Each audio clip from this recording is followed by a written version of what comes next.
Welcome to the deep dive. Today, we're stepping right into the heart of, well, a real cultural storm brewing in Kolkata. hmm A city where history just feels alive, doesn't it? It's constantly interacting with the present. Exactly. And right now, there's this new film, The Bengal Files, that's doing way more than just hitting the screens.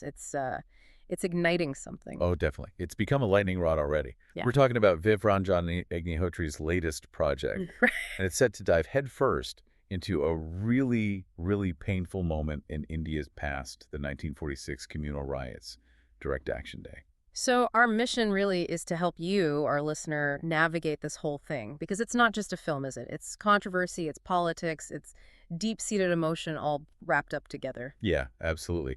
We've been digging into the historical context, the accusations flying around about political bias, and what it all means for, storytelling and free speech in India today. It's fascinating how cinema can just stir everything up, like this, the collective memory. It really is.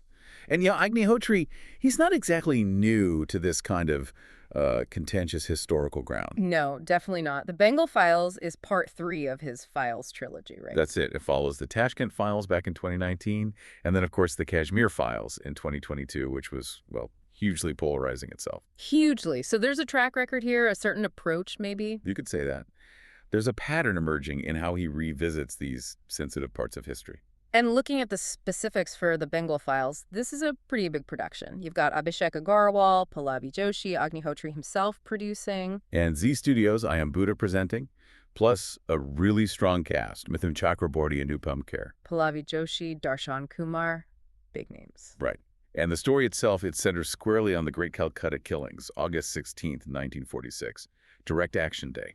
Which, as you said, was called by the All India Muslim League, part of the push for a separate Muslim homeland. The outcome was just tragic. Thousands dead. And a deeply scarred city, a social fabric just torn apart. So the film's aiming right at that nerve. And it's set for release September 5th, 2025. But the sparks flew well before that. The trailer dropped on August 16th, 2025 in Kolkata, significantly, on the anniversary of Direct Action Day itself. That date can't be a coincidence. Almost certainly not. Uh-huh. And the tagline, wow, if Kashmir hurt you, Bengal will haunt you. That sets a tone, an intense one. Visceral, confrontational even. Agnihotri himself calls it the boldest film ever, on the untold story of the Hindu genocide. That's his framing. Okay, so that's the setup. But the launch itself, that's where the drama really kicked off. Oh, absolutely. It's Yeah. been anything but smooth.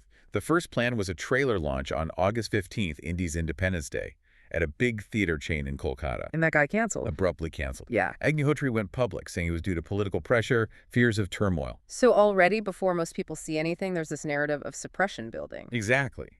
But he didn't back down. They rescheduled, moved it to a five-star hotel on Kolkata's EM bypass for the very next day, August 16th. The anniversary date again. Right. But just as they started rolling the trailer, the Kolkata police showed up, No way, they stopped it. halted the event, midway through the screening. Wow. What happened then? Accounts must have been flying around. Oh, yeah. Reports described Agnihotri arguing quite heatedly with the police officers, accusing the state authorities of, crushing free speech in the land of Satyajit Ray. Strong words. He called it anarchy and dictatorship. Even claimed, apparently, that wires were cut to stop the screening. So, painting a very dramatic picture of being silenced. Definitely. The police, though, had their official reason. They stated the event didn't have the right permissions. Ah, the procedural angle. Exactly. They cited Section 3 of the West Bengal Cinemas Regulation Act, 1954, basically, no proper administrative nod for a public screening. So you have these two clashing narratives immediately, suppression versus procedure. Right. And for many observers, that clash itself just reinforced the idea that this was an attempt to shut down the film's message, the truth, as Agnihotri frames it. It really makes you think, doesn't it? When does following the rules become, or at least appear to become, a political tool? It's a fine line. The whole launch drama has become part of the film's story now, adding another layer of controversy. And at the center of a lot of this controversy is a specific historical figure, Gopal Patha. The film's portrayal of him seems to be a major flashpoint. A really contentious figure in Bengal's history, revered by some, reviled by others. During those 1946 riots, he was known for leading Hindu youths. His supporters say it was a defensive action against the violence. Okay, so a complex legacy already. How does the film portray him? Well, the trailer, based on reports, shows him quite starkly. Sword-wielding, carrying a saffron flag, apparently denouncing Mahatma Gandhi, And is that phrase? ek tha kasai, which translates to there was a butcher. It's incredibly provocative. Wow. Okay, so a very specific, very harsh image. How has that gone down? Not well with his family. Gopal Patha's grandson, Santanu Mukherjee, has filed a formal complaint. He calls the depiction baseless and defamatory. So a direct challenge to the film's version. Absolutely. The family paints a completely different picture. They say he actually gave shelter to Muslim neighbors during the riots. Really?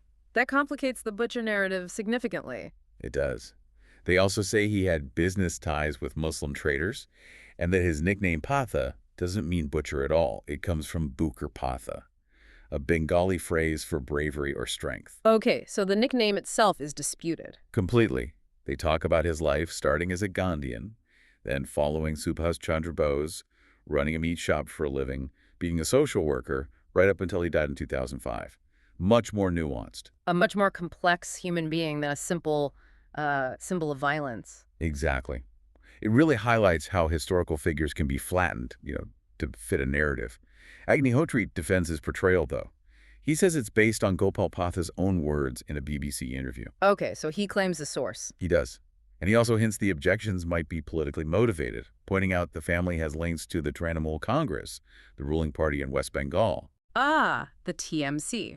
Which brings us neatly to the political dimension, because this is clearly not just about history, is it? Not at all. It spilled right over into West Bengal's very active political scene, especially with state assembly elections coming up in 2026. Perfect timing for a contentious film, some might say. Or calculated timing, others would argue. It's become a political football, absolutely. What are the parties saying? The TMC, for instance. Well, TMC spokesperson Kunal Ghosh didn't mince words.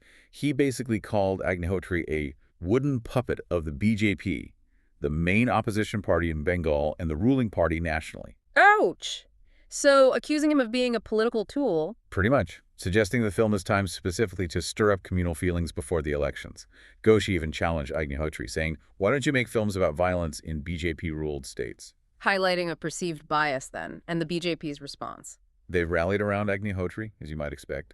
Union Minister Sukanta Majumdar called the disruption of the trailer launch a shameful episode. Defending the film? Yes, framing it as an attack on democratic values. He argued, look, the film's been certified by the CBFC, the Central Board of Film Certification. It should be allowed to be shown. Full stop. So, very clear battle lines drawn there between the TMC and BJP over this film. Absolutely.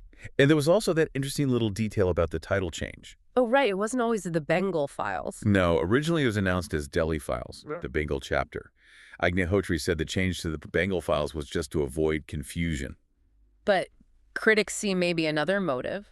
Some speculate it was strategic, maybe to localize the focus more, distance it slightly from broader national political narratives as the Bengal elections get closer. Who knows? But the change itself adds to the intrigue. And all of this echoes quite strongly the controversy around his previous film, doesn't it? Very strongly.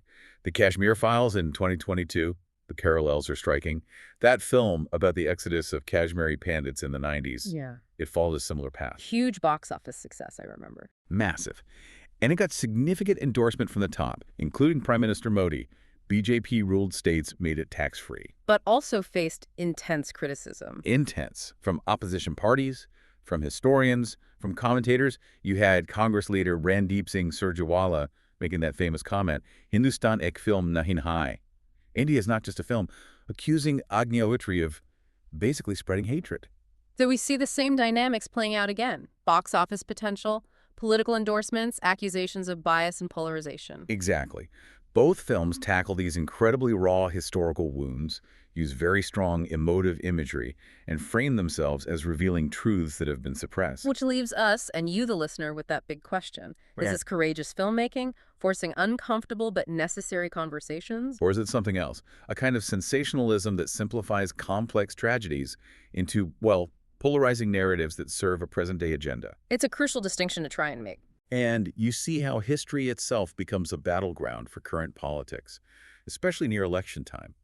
It's almost less about accurately remembering the past and more about controlling the story of the present. This whole saga just throws up these huge questions about cinema's power, doesn't it? Its role in shaping how we remember, how we talk about things. Definitely. Films can be amazing tools for exploring history, but yeah, where's that line between exploration and deliberate provocation? Hmm. And who gets to decide which stories, which truths get the platform?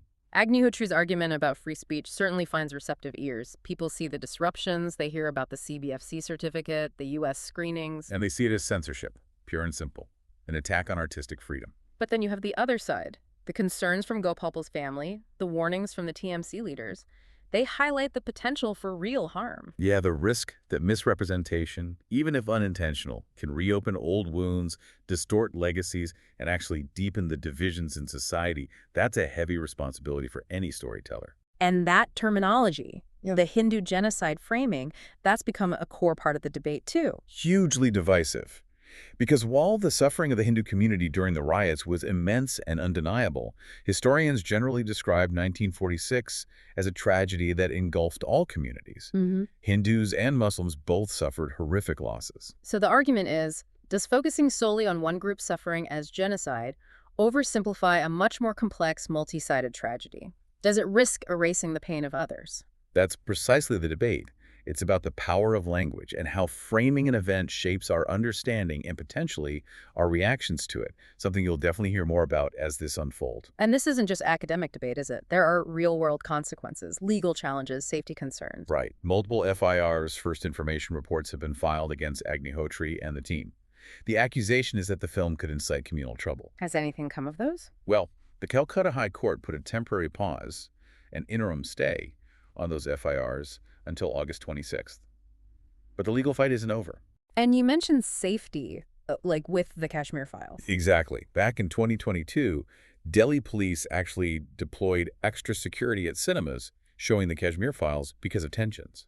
It's possible we could see similar measures for the Bengal Files, which really underscores that difficult balance between free expression and maintaining public order. So wrapping this all up, where does it leave us? What should you take away from this deep dive? The Bengal Files feels like it's right at this explosive crossroads of art, history, politics. It really does. It's not just going to be a movie release. It feels more like a cultural event, a real test of how India grapples with its difficult past and its very complex present. And you hear conflicting calls, don't you? Some want open dialogue, screenings, debate. While others genuinely fear it will just pour salt on old wounds, deepen the divides. And there's a paradox, too. Trying to suppress the film, as Agnihotri claims is happening, often just gives it more oxygen, feeds that narrative of being silenced. But just dismissing it as propaganda might also be too simplistic, ignoring the power cinema can have, even when it's controversial. It's a real bind. So as we finish up today, maybe the thought to leave you with is this. What will the real legacy of the Bengal Files be? Will it actually spark a more honest look at history, make people question things, or will it mostly just reinforce existing battle lines, deepen those fault lines in the national story? And ultimately, what responsibility does any storyteller have when dealing with history that's still so raw, so tied up in identity? And maybe just as importantly, what responsibility do we have as viewers and citizens in how we engage with these powerful, often painful stories?